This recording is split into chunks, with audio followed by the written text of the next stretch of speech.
Okay. Is Catherine Godfrey here? Yes. Catherine. Catherine is the Chief of Staff for Councilwoman Jen Perry, who unfortunately could not make it today, even though I know she really wanted to. She emailed me at 6 o'clock this morning. I don't think you and need to. apologies. And thank you so much, Catherine. Okay, it's very nice to be here this afternoon. I do work with Jan. I've worked with Jan Perry since 1990. We both started out working for Councilman Mike Wu back then, and rejoined her for the census in 2000 when Mayor Reardon appointed her to do the Census 2000 Outreach Project. And I've worked with her since she was elected in 2001 to represent downtown Los Angeles and South Los Angeles down to 96th Street. So she had a very challenging district to take over, a district that hadn't seen much activity or investment in about 40 years. It included Skid Row and the major homeless challenge that existed not just in the city of Los Angeles, but in the 10 western states. So she had her challenges cut out for her, and she got to work, and she worked to transform downtown Los Angeles. Now that was the work that Mayor Bradley started when he established the CRA in downtown Los Angeles 25 years before. And it was a great time because there was a lot of private investment coming into downtown, and that downtown was ready for the private investment, it was ready for market rate investment, and she was there to fill in the gaps. Since that time, the recession took hold, and I think that has crafted what the major challenges for the next mayor are going to be. Primarily the city budget. The city faces $216 million deficit going in, and if it's not fixed, it's going to climb to close to $800,000. Nobody can say who's running for mayor that is not the major challenge when they enter office on July 1 of this year. Jan has proposed a plan. There are 46 bargaining units in the city of Los Angeles, and they bargain separately, sometimes together. But there's a vast difference. Some pay 0 to 3% for their health care, some pay 10% for their health care. Jan has offered a plan to stabilize that at 10% across the board. Same thing for pension contributions.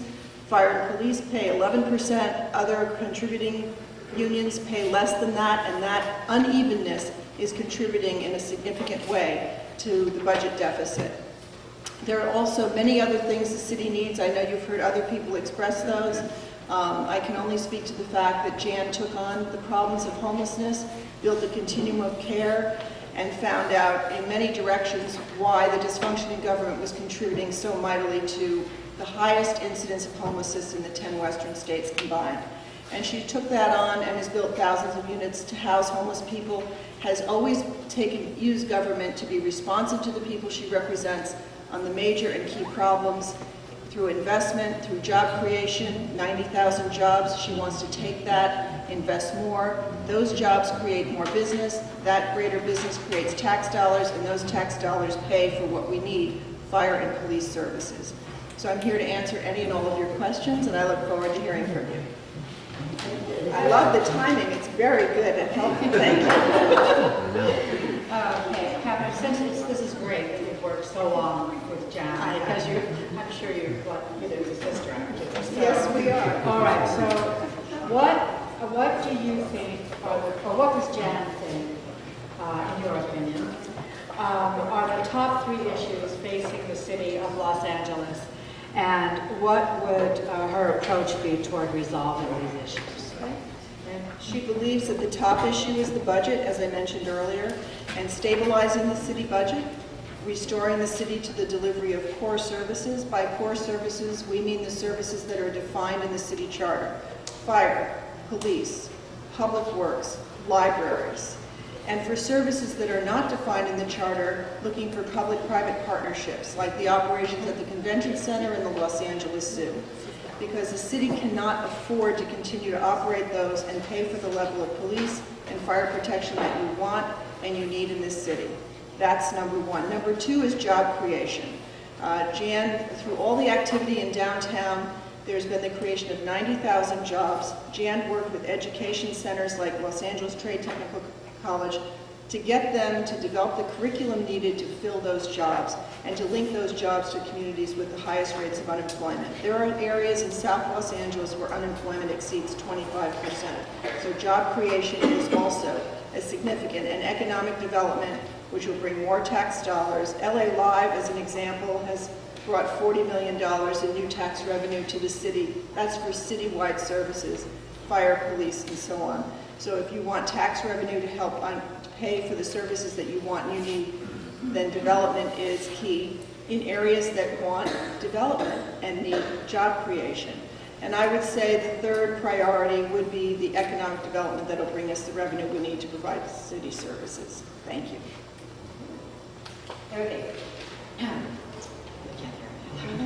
Los Angeles is considered the homeless capital of the United States. What is Jan's plan for combating homelessness in the city? Jan took this on. About 47% of the homeless population are African American men. The first thing she did was create a year-round shelter program. It used to be that the city only provided emergency shelter services from the winter months with HUD money. No local money went into that. I actually worked with Councilman Rosendahl on homeless issues and the issues that it's a different problem in West Los Angeles than it is in places like Skid Row. But the incidence of chronic homelessness is the thing that's a big problem. When the Mental Health Service Act, Prop 63, passed, we actually read the plan, LA County's plan, and there was practically no provision for homeless mentally ill people in that first plan. This is a mistake. The lack of coordination between government agencies, the county, and the city has been a significant problem. Jan has built over 1,200 units of new housing for homeless, chronically homeless people. She's also built housing for emancipated foster youth with mental illness, 30% of which will be homeless within a year of emancipation. This is a huge problem, so looking at populations, trying to work better with the county where they bring their service dollars into the supportive housing, are using our housing dollars, has proven to be a tremendous asset in terms of dealing with the homeless problem in the city of Los Angeles. Are we done yet? No. There's still a significant number of kids that was mentioned earlier that are going to LAUSD schools that are homeless. We get calls all the time about this. So we have to do more in terms of government coordination to address homelessness. It can be fixed, but it's going to take a lot more work. So what steps will Jan take to address the community concerns surrounding Santa Monica Airport?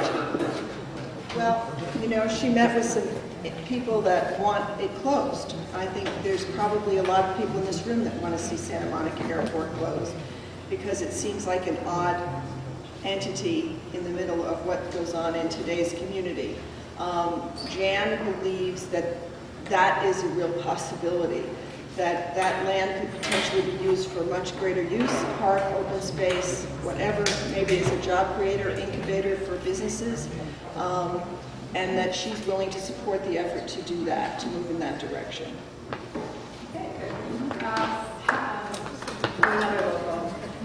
How will Jan use the mayor's office, do you think, in your opinion, to convince federal and state authorities to undertake an alternative approach to the current bulldozing plan for Ballona wetlands, which the Sierra Club, Ballona Institute, and others are opposed to, a plan which is much the same approach to restoration that the Army Corps of Engineers took at Sepulveda Wildlife Area, rather than implementing low-impact restoration?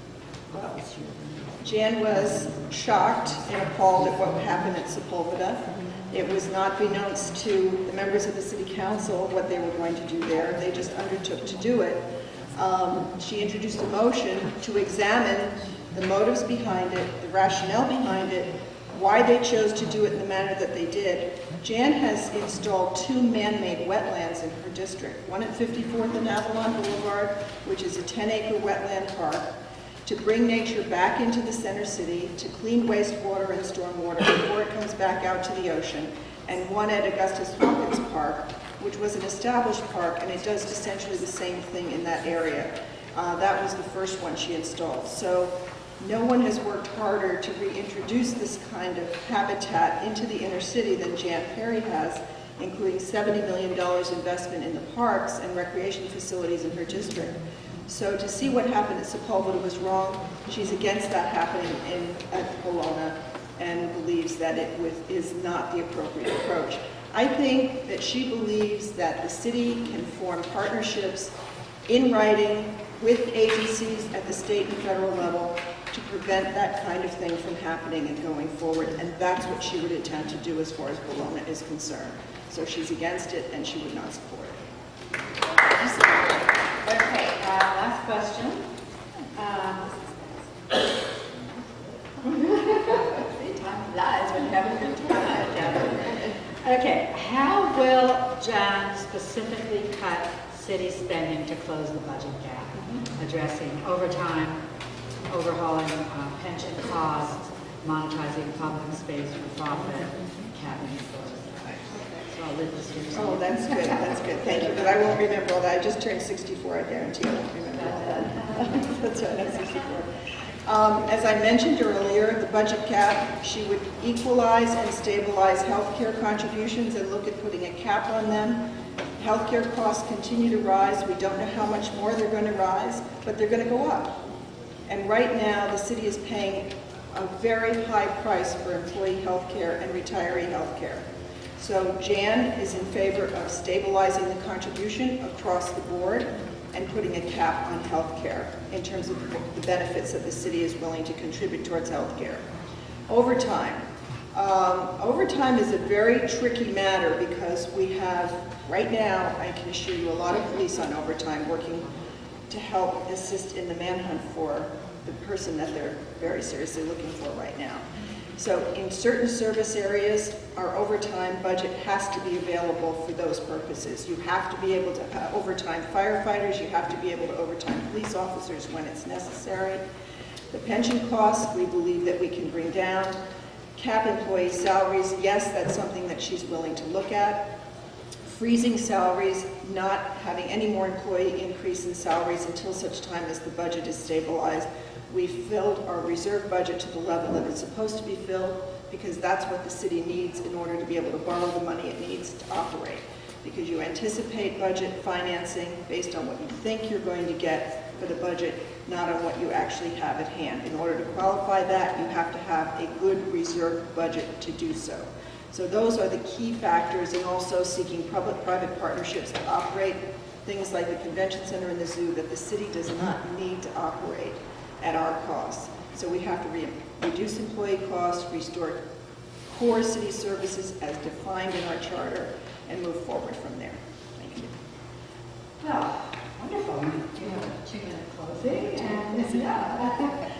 Okay, I think if Jan were here, she could be here today. She'd like to say that she loved being a city councilwoman, that she had an opportunity to meet a number of people. She's worked hard to improve her district in a manner that has been responsive to community needs.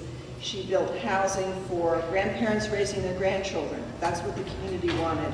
She's worked on environmental justice by removing industrial uses that were put in single-family neighborhoods and restoring those neighborhoods. She's partnered with the schools across her district and has had good partnerships and worked effectively to bring city services and bring schools closer to our parks in joint ventures to build new schools. She has done it all and revitalized downtown Los Angeles. Jan has worked to make affordable housing available throughout her district, from downtown to South Los Angeles, and the affordable housing was cited as, affordable housing and public transportation were cited as the 2 main reasons that an international corporation moved back to downtown Los Angeles, the first one to do so in 25 years. So there's a lot that the city can do. She doesn't believe in imposing density housing or a density development on any community that doesn't want it, but she does believe in bringing it to areas close to employment centers like downtown Los Angeles, where people can get out of their cars and they don't have to use a car to get to work. They don't have to use a car to get their services because it's all been installed in neighborhoods, in walkable areas, and close to public transportation. So Los Angeles is changing. We're not going to get the older generation out of their cars. Jan doesn't believe that it is, but the younger generation is interested in doing that, and she's working on that field. So as far as the environment is concerned, she's invested in that. Job creation, 90,000 jobs over the last 10 years, linking those to the areas of the city that need it the most for economic development and new tax revenue to help pay for the services that you all want and need. Thank you very much.